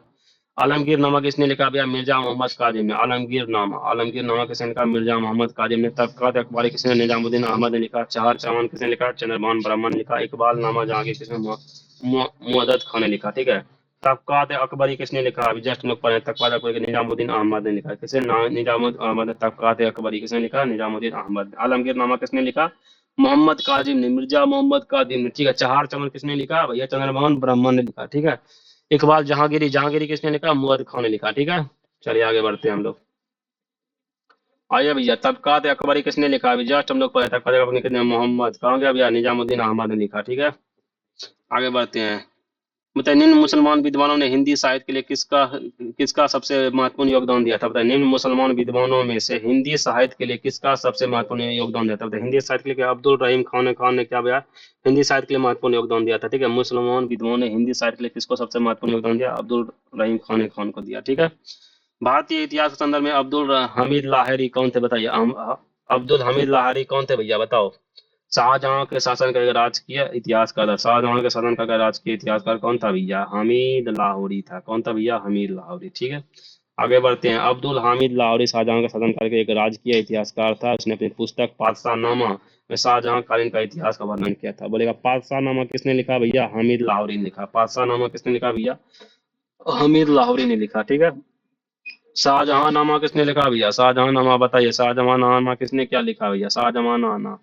शाहजहां नामा किसने लिखा भैया? अभी तो अहमद लाहौरी जी ने लिखा, ठीक है। सॉरी, इनायत खान ने लिखा, ठीक है। इनायत खान ने लिखा भैया। पादशाह नामा किसने लिखा था? अब्दुल हमीद लाहौरी ने लिखा। इनायत खान ने क्या लिखा? शाहजहां नामा लिखा, ठीक है।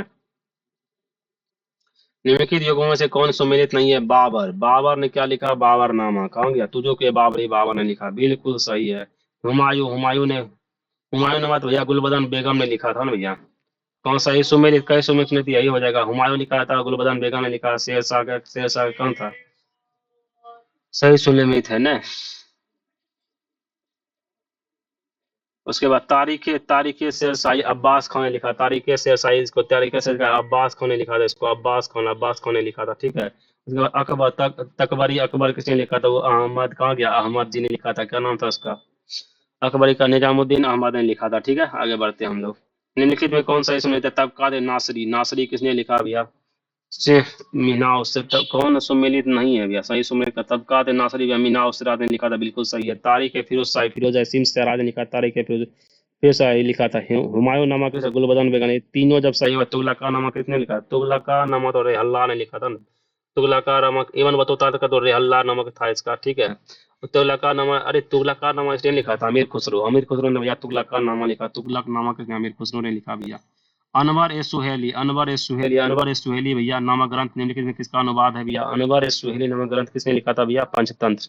पंचतंत्र ने अनुवाद किया था या पंचतंत्र का अनुवाद किया अनवर ए सुहेली ने किया था, ठीक है। किसके राजकाल में योग वशिष्ठ का निजामुद्दीन पानीपत द्वारा फारसी में अनुवाद किया गया था, बताइए। योग वशिष्ठ का निजामुद्दीन पानीपत द्वारा फारसी में अनुवाद किया था, किसका किसका भैया, अकबर, हुमायूं, किसके काल में बताइए। अकबर के शासनकाल में क्या होगा, ठीक है। योग विशिष्ट फारसी अनुवाद मुगल बादशाह अकबर के काल में निजामुद्दीन पानीपत द्वारा किया गया था। योग विशिष्ट का फारसी अनुवाद किसने किया था भैया, निजामुद्दीन पानीपत ने, किसके, अकबर के सामने, ठीक है।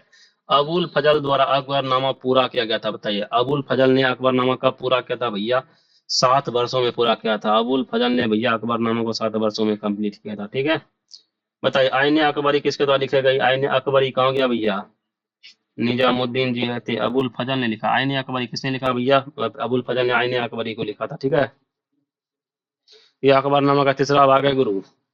आगे बढ़ते हैं। मुगल काल में दरबारी भाषा थी, बताइए। मुगल काल के दरबारी भाषा क्या थे भैया, फारसी थी, फारसी, ठीक है। मुगल काल के दरबारी भाषा क्या था, सब फारसी थे। मुगलों की अदालत में भाषा थी, मुगलों की अदालत में क्या भाषा थी भैया, फारसी, फारसी, ठीक है। मुगल काल ग्रंथ मासिर ए आलमगीर, आलमगीर किसकी रचना थी भैया, आलम मासिर आलमगीर किसका रचना था, आलमगीर अभी जस्ट हम लोग पढ़ रहे हैं, किसका था, मुस्तैद खां, साकिब मुस्तैद खां का भैया आलमगीर था, साकिब मुस्तैद खां आलमगीर का रचना थी भैया। साथी मासिर ए आलमगीर किसी पुस्तक किसने लिखा था, साकी मुस्तैद खां ने लिखा था, ठीक है। अब आइए भीमसेन कायस्थ, भीमसेन या कौन किसने क्या लिखा, भीमसेन कायस्थ भैया तारिक दिल खुश लिखा, कहाँ गया तारिक दिल खुश, ये तारिक दिल खुश भैया भीमसेन ने लिखा। चंद्रमोहन ब्राह्मण ने जिक्र लिखा था भैया, कहाँ गया, चंद्रमोहन ब्राह्मण ने क्या था, चहार चमन लिखा था, चंद्रमोहन ब्राह्मण ने, चंद्रमोहन ब्राह्मण ने क्या लिखा, चहार चमन लिखा था। ईश्वर दास नागर, ईश्वर दास नागर जी ने भैया लिख दिया इन्होंने, ईश्वर दास नागर लिखा था।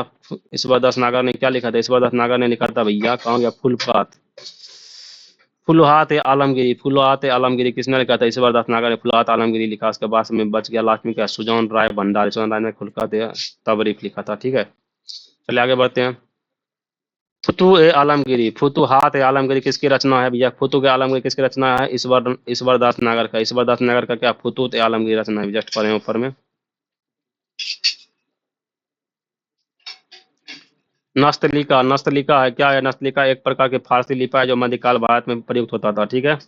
आते हैं कवि हृदय राजा जिसने कि नागरी दास के नाम से कृष्ण की प्रशंसा के छंद लिखे थे, बताइए कौन थे वो थे भैया राजा सावंत सिंह थे। राजा सावंत सिंह कौन थे, क्या कहते हैं इन्होंने, कवि हृदय राजा जिसने नागरी दास के नाम से कृष्ण की प्रशंसा के छंद लिखे थे, राजा सावंत सिंह थे, राजा सावंत सिंह ने, ठीक है। 30 नंबर, निम्नलिखित में से किसने एक नए महत्वपूर्ण कृति रामचंद्रिका एवं रसिका प्रिय की रचना की थी, बताइए। रामचंद्रिका रसिका प्रिय के रचना किसने किया था, केशव ने, केशव ने किया था भैया। रामचंद्रिका एवं रसिका रसिका प्रिय की रचना किसने किया था भैया, केशव ने किया था, ठीक है। रामचंद्रिका किसकी रचना थी भैया, केशव की, केशव दास की थी, ठीक है। केशव दास की रामचंद्रिका एवं रसिका प्रिय केशव दास की रचना थी, ठीक है।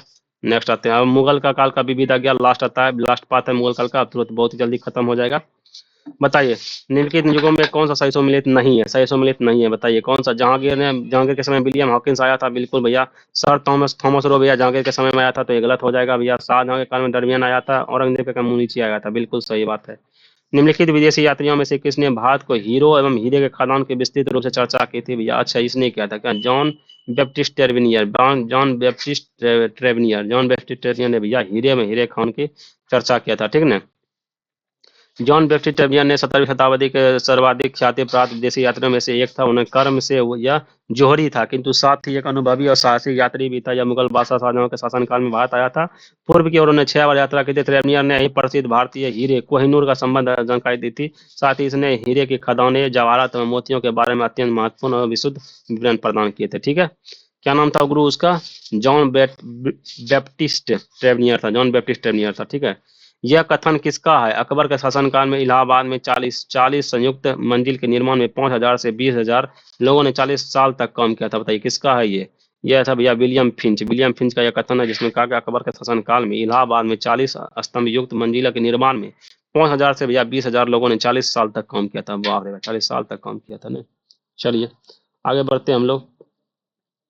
विलियम फिंच के अनुसार इलाहाबाद स्थित पैलेस ऑफ फोर्ट पिलर्स के निर्माण में 40 वर्ष लगे और इसके निर्माण हेतु 5,000 से 20,000 लोगों ने काम किया था। ठीक है।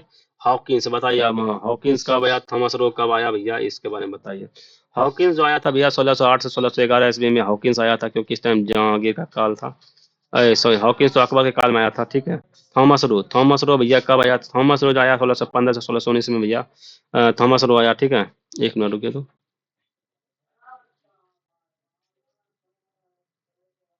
विलियम हॉकिंस भी जहांगीर के काल में ही आया था। ठीक है, विलियम हॉकिंस भी जहांगीर के काल में ही आया था। ठीक है ना, वही तो बोले। हॉकिंस भैया 1608 से 1611 में क्या जहांगीर के काल में आया था। थॉमस रो भैया 1615 1619 में जहांगीर के काल में आया था। मुनिची, मुनिची जो भैया आया था, मुनिची आपको आ जाएगा भैया, मुनिची आपको आ जाएगा 1653 से 1708 में, 1653 से 1608 1708 ईस्वी में मुनिची आया था। रॉफल फिंच भैया अकबर का शासनकाल में आया था 1558 से 1586 ईस्वी में, 1558 से 1585 से 1586 ईस्वी में भैया रॉफल फिंच आया था। फिर हॉकिंस आया भैया 1608 से 1611 ईस्वी में। फिर थॉमस रो आ गया भैया 1615 ईस्वी में। ठीक है। मुनिची आ गया भैया 1653 ईस्वी में। फिर रॉफल फिंच आया 1658 ईस्वी में। ठीक है, चलिए आगे बढ़ते हैं।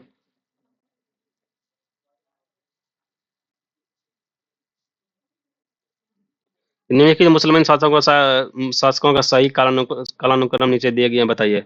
अहमद शाह अब्दाली, मोहम्मद शाह, जहांगीर, बहादुर शाह। बताइए सबसे पहले कौन आया। सबसे पहले आएगा जहांगीर। ठीक है। फिर उसके बाद आ जाएगा कौन भैया, मोहम्मद शाह आ जाएगा। ठीक है, मोहम्मद शाह। फिर उसके बाद कौन, अब्दुल शाह अब्दाली आ जाएगा। फिर बहादुर शाह जफर आएगा, बहादुर शाह द्वितीय आ जाएगा। ठीक है, चलिए आगे बढ़ते हैं।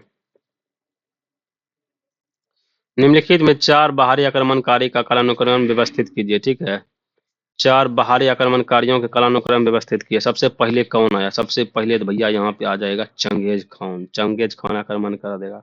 फिर उसके बाद तैमूर आक्रमण करेगा भैया, चंगेज खान के बाद तैमूर आक्रमण करेगा। तैमूर के बाद कौन करेगा भैया, नादिर शाह आक्रमण करेगा, नादिर शाह। फिर अहमद शाह अब्दाली आक्रमण करेगा। ठीक है। देखिए उपरोक्त बाह्य आक्रमण का क्रम इस प्रकार है, पहले चंगेज खां, फिर तैमूर, फिर नादिर शाह, फिर अहमद शाह अब्दाली ने। चंगेज खां का आक्रमण इल्तुतमिश के समय में हुआ था सबसे पहले। ठीक है। तैमूर का आक्रमण कब हुआ था, नसरुद्दीन महमूद के समय में हुआ था। फिर नादिर शाह का आक्रमण कब हुआ भैया, मोहम्मद शाह के समय, मोहम्मद शाह के समय नादिर शाह का आक्रमण हो गया। ठीक है। उसके अहमद शाह अब्दाली पानीपत के तृतीय युद्ध में आया। ठीक है, पानीपत के तृतीय युद्ध में अहमद शाह अब्दाली आया। ठीक है, चलिए आगे बढ़ते हैं। अहमद शाह अब्दाली ने पानीपत के तृतीय युद्ध में लड़ा था, बिल्कुल सही बात है। अब बाबर ने दिल्ली सल्तनत का स्थापना की थी। हाँ भैया, बाबर ने दिल्ली सल्तनत का स्थापना की थी, बिल्कुल ये भी सही हो जाएगा। ठीक है, बाबर ने दिल्ली सल्तनत का, भैया दिल्ली सल्तनत का स्थापना बाबर ने नहीं किया था, बाबर ने मुगल सल्तनत का स्थापना किया था। ठीक है, कुतुबुद्दीन ऐबक ने किया था। ठीक है, कुतुबुद्दीन ऐबक ने इसका स्थापना किया था। ठीक है, चलिए आगे बढ़ते हैं। भैया शाहजहां ने उत्तराधिकारी का युद्ध लड़ा था। शाहजहां जो है ना भैया उत्तराधिकारी का युद्ध लड़ा था। हाँ बिल्कुल भैया, नहीं नहीं, ये शाहजहां कौन सा लड़ा था, ये भी गलत हो जाएगा। ठीक है। जहांगीर सौंदर्य था, प्रकृति का प्रेमी था। हाँ भैया, जहांगीर ना सौंदर्य प्रकृति का ये भैया प्रेमी था, तो इसका आंसर हो जाएगा 1 और 4 सही हो जाएगा। ठीक है, बाकी सब गलत हो जाएगा। अहमद शाह अब्दाली और मराठों के बीच में 1761 ईस्वी में पानीपत का तृतीय युद्ध हुआ था। ठीक है, अहमद शाह 41 और मराठों के बीच 1761 में पानीपत का तृतीय युद्ध हुआ। दिल्ली सल्तनत की स्थापना कुतुबुद्दीन ऐबक ने की थी। ठीक है, जबकि बाबर मुगल सम्राट का स्थापना था, मुगल सम्राट का, जहाँ शाहजहां का उत्तराधिकारी युद्ध नहीं लड़ा था, वरन यह युद्ध उसके पुत्रों द्वारा लड़ा था। ठीक है, चलिए आगे बढ़ते हैं। नादिर शाह दिल्ली में कत्लेआम क्या था, बताइए कब किया था नादिर शाह। नादिर शाह जस्ट इधर हम लोग नादिर शाह के बारे में देखे थे ना, इधर यहाँ पे आइए देखिए नादिर शाह। जहांगीर सदन का था जब 5 ईस्वी में, जबकि अहमद शाह अब्दाली कब आया था भैया, पानीपत के 1761 ईस्वी में। अरे नादिर का, नादिर वाला किधर गया रे भैया। इल्तुतमिश से 1211 से 1236 ईस्वी में आया। ये तैमूर कब आया था, 1798 में आया। नसरुद्दीन महमूद शाह आया, क्या कहते हैं, नादिर। नादिर 1739 ईस्वी में, देखो 1739 में नादिर आया। ठीक है, 1761 में क्या, अहमद शाह, देखो 1739 में आया नादिर। नादिर कब है, 1739 ईस्वी में। ठीक है, बाबर इब्राहिम लोदी के बीच पानीपत का प्रथम युद्ध का 1526 ईस्वी में पानीपत का प्रथम युद्ध हुआ था। हेमू अकबर के बीच पानीपत का दूसरा लड़ाई 1556 ईस्वी में हुआ था। ठीक है, उसका पानीपत की तृतीय लड़ाई अहमद शाह अब्दाली और 1761 ईस्वी में हुआ था। ठीक है, पानीपत की प्रथम लड़ाई किसके साथ में हुआ था भैया, बाबर और इब्राहिम लोदी के बीच 1526 ईस्वी में। पानीपत का दूसरी लड़ाई किसमें का, हेमू और अकबर के बीच में हुआ था 1556 ईस्वी में। पानीपत की तीसरी लड़ाई अहमद शाह अब्दाली और मराठों के बीच में पानीपत की तीसरी लड़ाई हुई थी 1556 ईस्वी, 1761 में, 1761 में, ठीक है। चलिए आगे बढ़ते हैं हम लोग। हेमचंद विक्रमादित्य भारतीय इतिहास में किस नाम से जाना जाते हैं भैया? हेमचंद विक्रमादित्य भारतीय इतिहास में भैया हेमू के नाम में जाना जाता है, हेमू के नाम से जाना जाता है, ठीक है ना। ये 956 ईस्वी में बाबर के साथ क्या पानीपत के द्वितीय युद्ध में शामिल हुआ था, ठीक है ना। अब बाबर की ओर से कौन लड़ा था? बैरम खान, ठीक है। भारतीय गौरव यश का अंतिम सूर्य किसके लिए प्रयोग होता है? भारतीय गौरव का अंतिम सूर्य भैया किसके लिए? पृथ्वीराज के लिए भैया ये उपयोग होता है, ठीक है। भारतीय गौरव का अंतिम सूर्य पृथ्वीराज के लिए उपयोग होता है, ठीक है। आइए भैया, निम्नलिखित में से किस युद्ध में मुख्य विरोधियों का सही उल्लेख नहीं है? बताइए। हल्दी घाटी का युद्ध महाराणा प्रताप और अकबर के बीच में हुआ था। बिल्कुल भैया, हल्दी घाटी का युद्ध महाराणा प्रताप और अकबर के बीच में हुआ था 1500 थी क्या कहते हैं 1576 ईस्वी में हुआ था। 1576 ईस्वी में हुआ था, ठीक है, 1576 ईस्वी में। पानीपत का प्रथम युद्ध बाबर और इब्राहिम लोदी के बीच में हुआ था। हाँ, पानीपत का प्रथम युद्ध बाबर और इब्राहिम लोदी के बीच 1526 ईस्वी में हुआ था, ठीक है।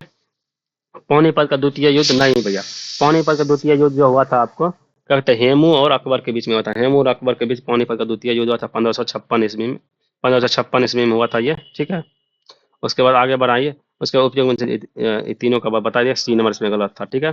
बोले पानीपत का तृतीय युद्ध 1761 ईस्वी में अहमद शाह अब्दाली और मराठा के बीच में पानीपत का तृतीय युद्ध हो गया 1761 में। तराइन का दूसरा युद्ध कब हुआ? 1192 ईस्वी में। तराइन का प्रथम युद्ध 1191 ईस्वी में, इसके मोहम्मद गौरी और पृथ्वीराज चौहान के बीच। तराइन का दूसरा युद्ध मोहम्मद गौरी पृथ्वीराज चौहान के बीच, इसमें बेचारा हार गए थे, ठीक है। उसके बाद अकबर की मृत्यु कब जाती है? अकबर की मृत्यु भैया 1605 ईस्वी में जाती है। अकबर की मृत्यु 1605 ईस्वी में। कहाँ गया अकबर की मृत्यु? 1605 यहाँ है, 1605 यहाँ है, अकबर की मृत्यु 1605 में। और औरंगजेब की मृत्यु 1760 ईस्वी में होता है। औरंगजेब की मृत्यु 1760 ईस्वी में, ठीक है। आइए आइए, हल्दी घाटी का युद्ध भैया, हल्दी घाटी का युद्ध किसके साथ हुआ भैया? राणा संगा, महाराणा प्रताप और राणा संगा के बीच में हुआ था। महाराणा प्रताप, महाराणा प्रताप और अकबर के साथ में हुआ था भैया। हल्दी घाटी का युद्ध महाराणा प्रताप एवं अकबर के साथ हुआ था, ठीक है। बिलग्राम का युद्ध भैया, बिलग्राम का युद्ध तो हुमायूं के साथ हुआ था भैया, शेर सूर्य और हुमायूं के बीच में हुआ था, ठीक है।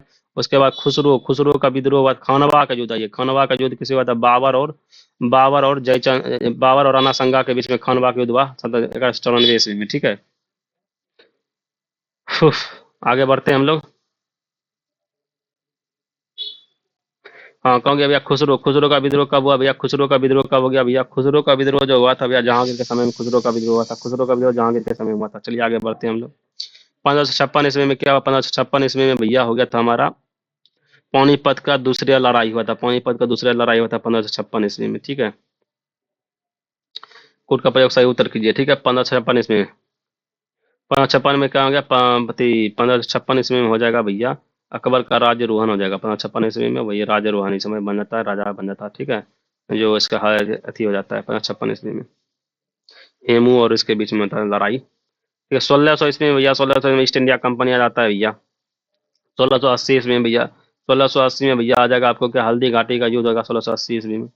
1739 डी का 1739 में क्या हो जाएगा भैया? अरे यार ये गड़बड़ है यार, अबे गड़बड़ है, हाँ भैया। भारत के इसका गड़बड़ दिया है, 55 को दे दिया, ठीक है। भारत पे नादिर शाह का आक्रमण 1739 ईस्वी में हुआ था, ठीक है। मोहम्मद शाह के शासनकाल के दौरान हुआ था। शिवाजी का देहांत 1680 ईस्वी में हो गया था, ठीक है। ईस्ट इंडिया कंपनी का अधिकार 1600 ईस्वी में प्राप्त हुआ था, ठीक है। अकबर का राजवंश 1556 ईस्वी में हुआ था।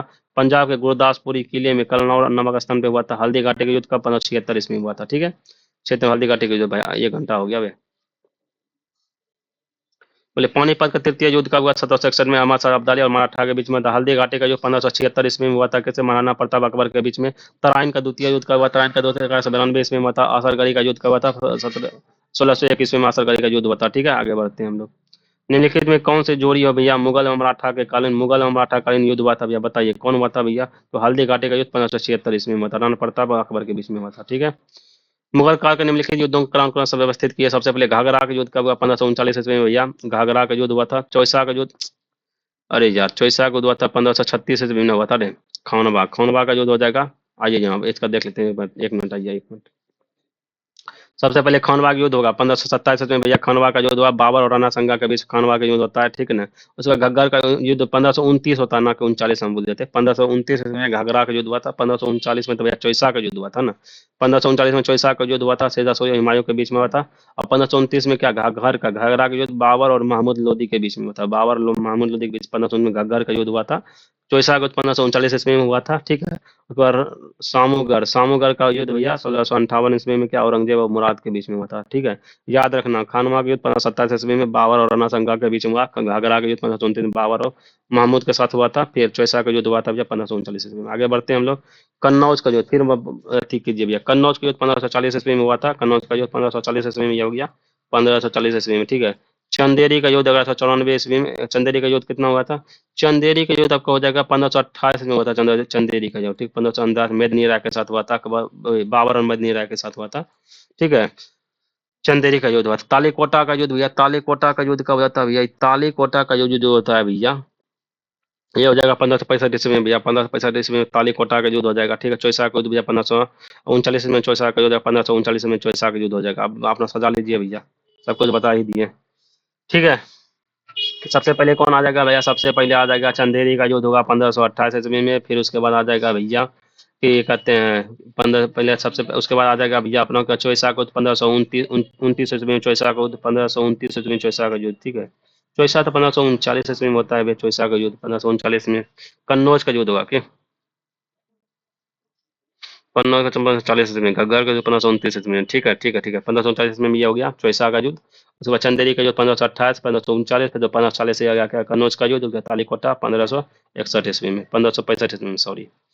आगे बढ़ते हैं। निम्नलिखित युगों में से कौन सा सही सुमेलित नहीं है, बताइए। बाबर खानवा का युद्ध लड़ा था भैया, क्या बाबर खानवा का? हाँ भैया, 1528 में बाबर खानवा का युद्ध लड़ा था। हुमायूं हुमायूं चौसा का युद्ध लड़ा था, हाँ भैया, 1529 ईस्वी में हुमायूं जो है चौसा का 1539 ईस्वी में जो है ना हुमायूं चौसा का युद्ध लड़ा था, ठीक है। अकबर हल्दी घाटा का युद्ध लड़ा था 1576 ईस्वी में। जहांगीर जो है बल्ख का युद्ध लड़ा था, ठीक है। जहांगीर बल्ख का युद्ध नहीं लड़ा था, जहांगीर, गलत बड़ी बात हो जाएगा, ठीक है।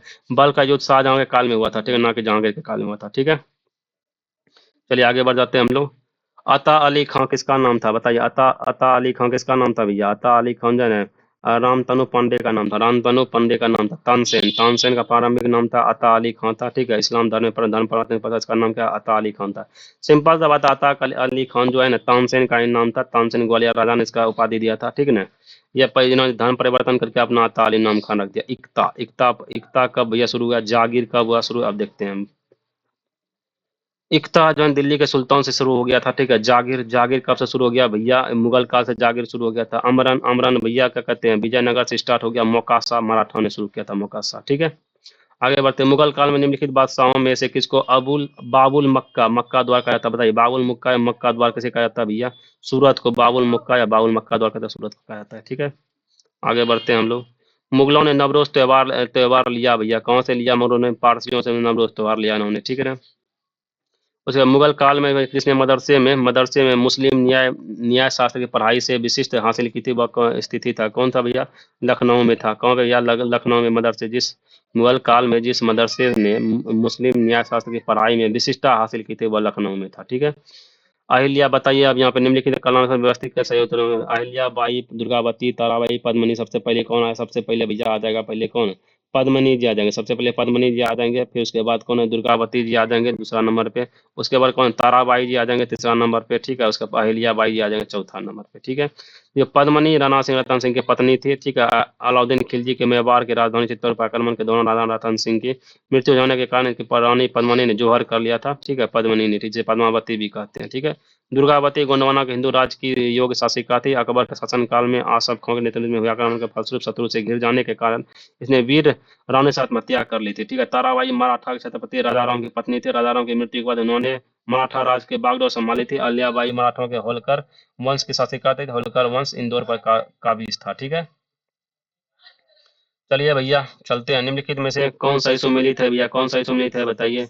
सही सुमेलित है भैया खुलदाबाद, ये भी गलत हो गया। फतेहपुर से सही सुमेलित है। दिल्ली का अबू रकम खान खान का मकबरा है। दिल्ली में क्या गया? किसका मकबरा है भैया? तो खान खान का मकबरा है, ठीक है। औरंगजेब का मकबरा कहाँ है भैया? औरंगजेब औरंगजेब का मकबरा कहाँ? औरंगाबाद में। औरंगजेब का मकबरा मत है, क्वेश्चन 4-5 को बताते हैं। औरंगजेब का मकबरा कहाँ है भैया? औरंगाबाद में। औरंगजेब का मकबरा कहाँ हो गया भैया? औरंगाबाद में। कहाँ है? औरंगाबाद में। औरंगजेब का मकबरा कहाँ हो गया भैया? औरंगाबाद में हो गया। उसके अतमादुल्ला का मकबरा कहाँ हो गया भैया? अतमादुल्ला का मकबरा आपको हो जाएगा आगरा में। अतमादुल्ला का मकबरा हो जाएगा आगरा में। अतमादुल्ला का मकबरा यहाँ आगरा में हो जाएगा, ठीक है। चलिए आगे बढ़ते हैं हम लोग। फतेहपुर सीकरी स्थित बुलंद दरवाजा था खान खां के निर्माण में सफेद संगमरमर का प्रयोग हुआ था। बताइए क्या सही है? नहीं भैया गलत है। लखनऊ स्थित इमामबाड़ा सभी सभी दरवाजों के निर्माण लाल बंधुआ पत्थर और संगमरमर के प्रयोग से हुआ था। नहीं, ये भी गलत हो जाएगा। ठीक है, दोनों गलत हो जाएगा। ठीक है, आगे बढ़ते हैं।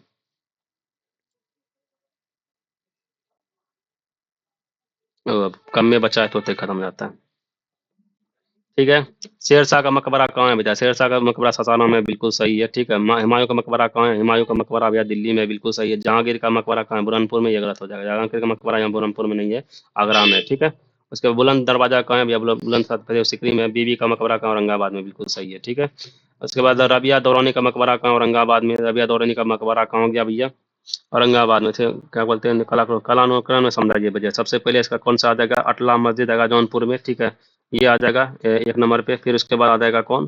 तो शेरशाह सूरी का मकबरा आ जाएगा। ठीक है, शेरशाह सूरी का मकबरा बनता है। फिर उसके बाद कौन सा आ जाएगा भैया? हुमायूं का मकबरा बनेगा। फिर उसके बाद हुमायूं का मकबरा, फिर रबिया दोनों का मकबरा बनता है। ठीक है, चलिए आगे बढ़ते हैं हम लोग। बाबर, बाबर ने भैया, बाबर भैया, बाबर से क्या था भैया? अकबर का दिन पनाह था। ठीक है, बाबर का क्या था? बाबर उस्मानुल्लाह का मकबरा, बाबर के समय में। ठीक है, अच्छा, बाबर ने जामा मस्जिद बनाया था संभल में, ये सही है। हुमायूं, हुमायूं ने क्या किया? जहांगीर महल बनाया। नहीं, जहांगीर ने भैया जहांगीर महल बनाएगा। ठीक है, हुमायूं ने क्या? इत्मीदुल्लाह, ये इससे हो जाएगा। ठीक है,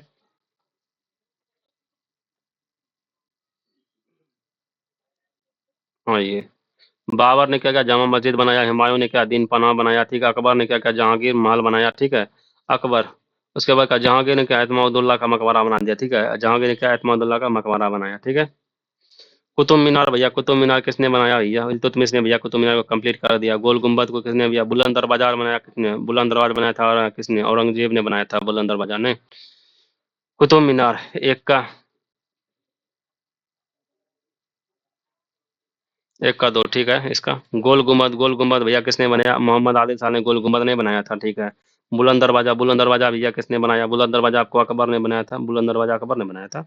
हाँ, बुलंद दरवाजा अकबर ने बनाया था। ठीक है ना, मोती मस्जिद औरंगजेब ने बनाया, मोती मस्जिद औरंगजेब ने। ठीक है, देखिए गोल कुतुब मीनार इल्तुतमिश ने कंप्लीट किया। गोल गुम्बद मोहम्मद आदिल शाह ने भैया। बुलंद दरवाजा किसने? अकबर ने बनाया। मोती मस्जिद किसने बनाया? औरंगजेब ने बनाया। मोती मस्जिद औरंगजेब ने बनाया। ठीक है, बुलंद दरवाजा अकबर ने। ठीक है, कन्नौज का युद्ध, चौसा का युद्ध, खानवा का, तालीकोटा का युद्ध, खानवा का युद्ध, बताइए।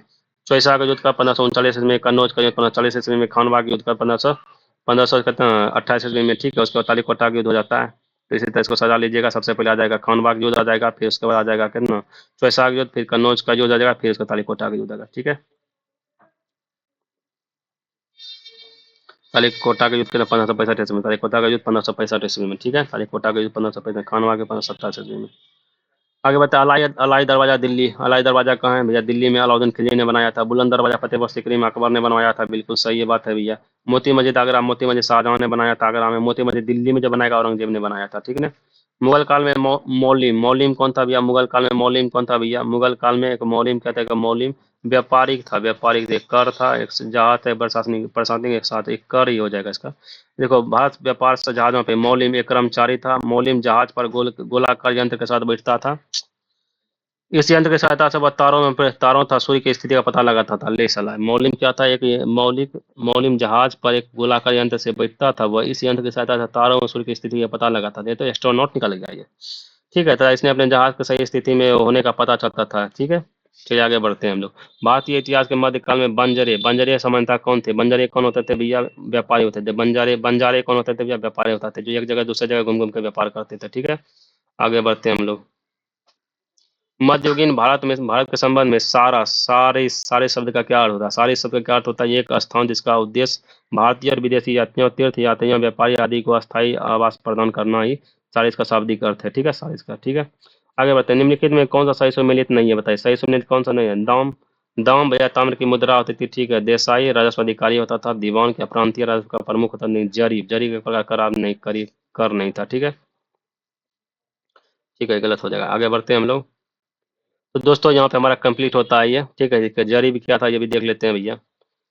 देखिए, शेर शाह सूरी द्वारा तांबे के सिक्के का दाम का प्रचलन कराने किया गया था। मुगल काल में एक रुपया 40 दाम के बराबर होता था। मराठा काल में देसाई या देशमुख जनपद स्तर के राजस्व संग्रह करता था। सामान्य प्रशासन में प्रभारी होते थे। मुगल काल में दीवानी प्रांतीय राजस्व का प्रमुख होता था। मुगल काल में भू राजस्व व्यवस्था के संदर्भ में जरीब भूमि का माप होता था, ना कि कर बता। जरीब कहता भूमि का माप होता है। दीवान में प्रांतीय राजस्व का प्रमुख, देसाई राजस्व अधिकारी, दाम ताम्र की मुद्रा है। तो ठीक है दोस्तों, यहाँ पे हमारा मुगल काल पूरी तरह से खत्म हो जाता है। कल चलेगा सिख संप्रदाय। यहाँ पे मुगल काल का जितना भी था टॉपिक सारा कंप्लीट होता है।